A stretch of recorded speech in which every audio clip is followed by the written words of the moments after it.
Hello friend, my YouTube channel study with Burman में आप सबका स्वागत है। आप सब कैसे हो? उम्मीद करते हैं बहुत अच्छे होंगे।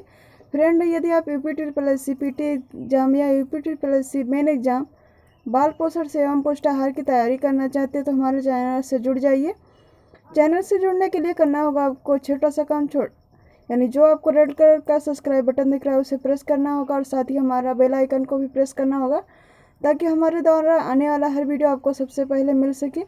तो देर किस बात की, जल्दी से चैनल को सब्सक्राइब कर दीजिएगा, वीडियो को एक लाइक कर दीजिएगा और वीडियो को अधिक से अधिक शेयर कीजिएगा। फ्रेंड, कल हमने बात की थी विवाह की, उसमें 2 पार्ट हो चुका है।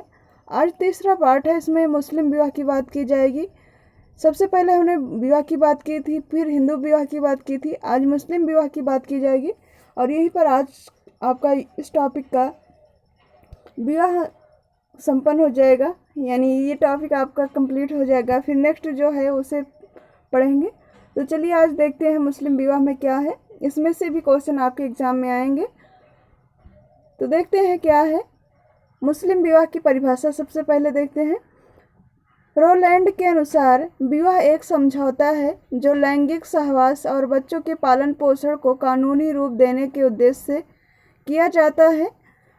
यानी जो मुस्लिम विवाह होता है उसमें जो विद्वानों का मत है कि वह एक विवाह जो है वो एक प्रकार का समझौता होता है। उसमें सहवास और बच्चों के पालन पोषण को कानूनी रूप से देने का उद्देश्य किया जाता है, यानी उसमें वैध होता है, वैध हो जाता है ये सब। यानी सहवास करना या फिर बच्चों का पालन पोषण करना, बच्चे उत्पन्न करना, ये सभी एक कानूनी रूप से हो जाता है। उसमें फिर कोई प्रॉब्लम नहीं होती, यानी समाज का कोई डर नहीं होता। तो इसलिए मुस्लिम विवाह को एक समझौते के रूप में माना जाता है।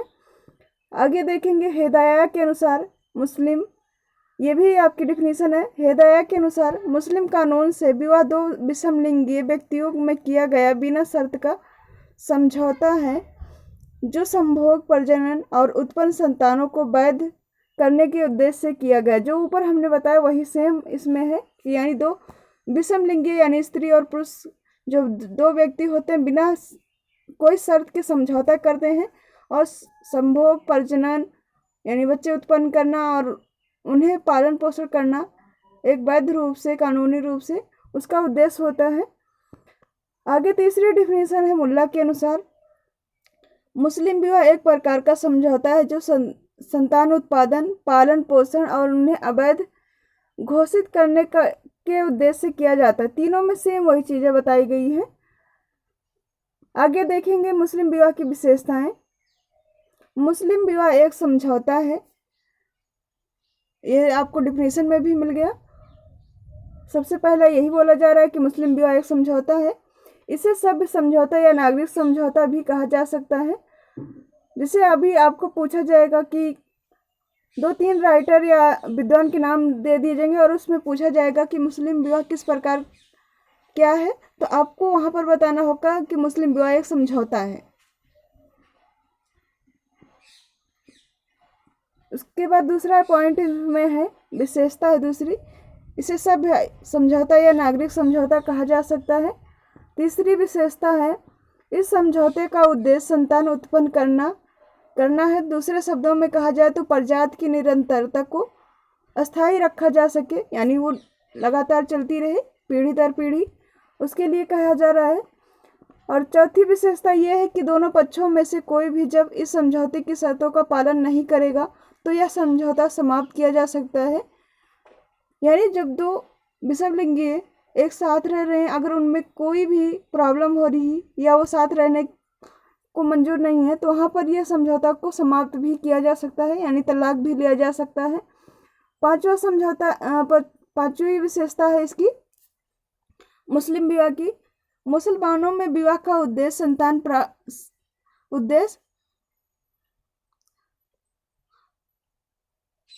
संतोष प्राप्त करना तथा यौन संबंधों को वैधता प्रदान करना है। छठा है, मुसलमानों में विवाह एक विधि के द्वारा होता है और यह विधि कुरान के आदेशों के अनुसार होती है। ये 6 विशेषताएं हुई मुस्लिम विवाह की।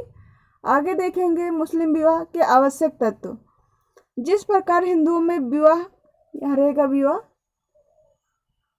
मुस्लिम विवाह, जिस प्रकार हिंदुओं में विवाह संपादित करने के लिए कुछ आवश्यक क्रियाओं को अपनाना पड़ता है, जैसे कन्यादान, सप्तपदी, पाणी ग्रहण आदि, ठीक उसी प्रकार मुसलमानों में भी विवाह को संपादित करने के लिए कुछ आवश्यक क्रियाएं की जाती हैं। इन क्रियाओं को यह आवश्यक तत्व के नाम से जाना जाता है। जैसे पहला है प्रस्ताव।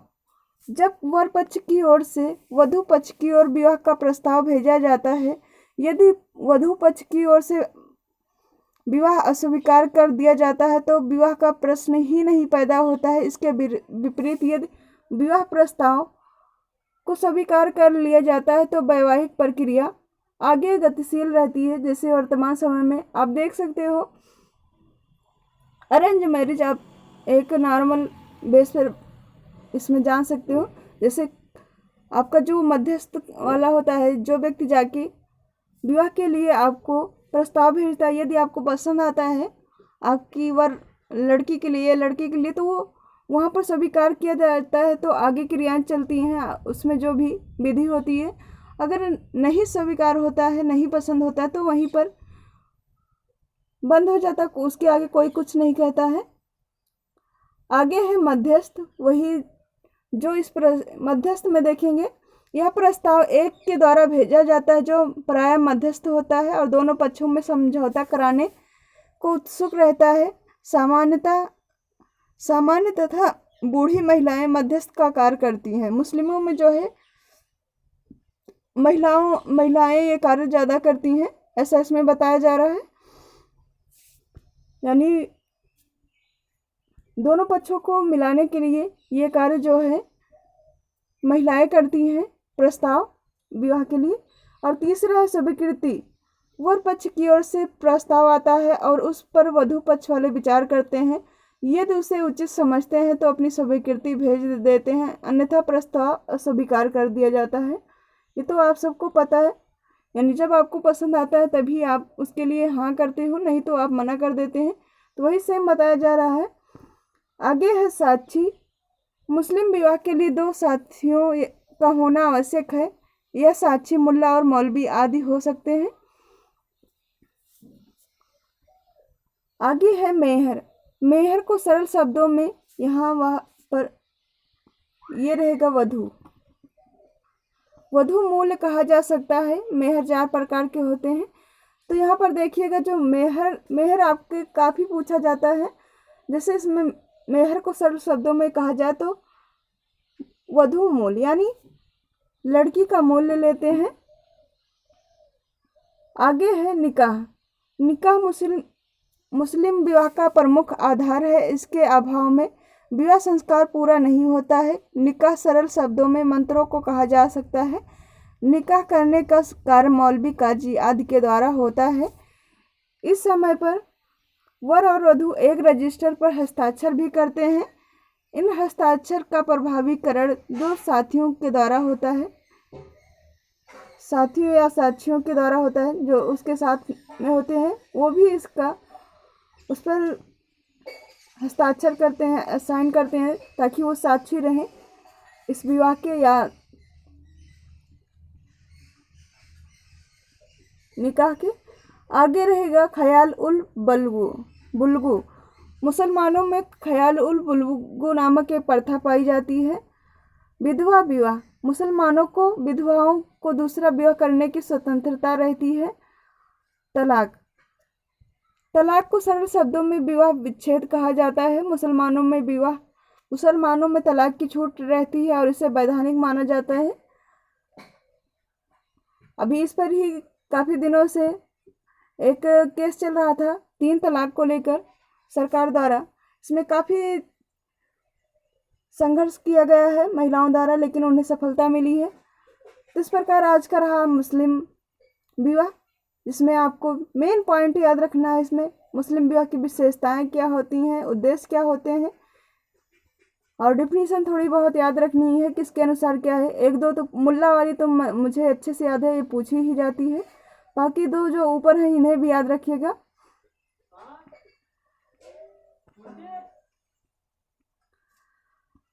तो आज की क्लास यहीं पर कंप्लीट हुई। आज थोड़ी छोटी क्लास थी।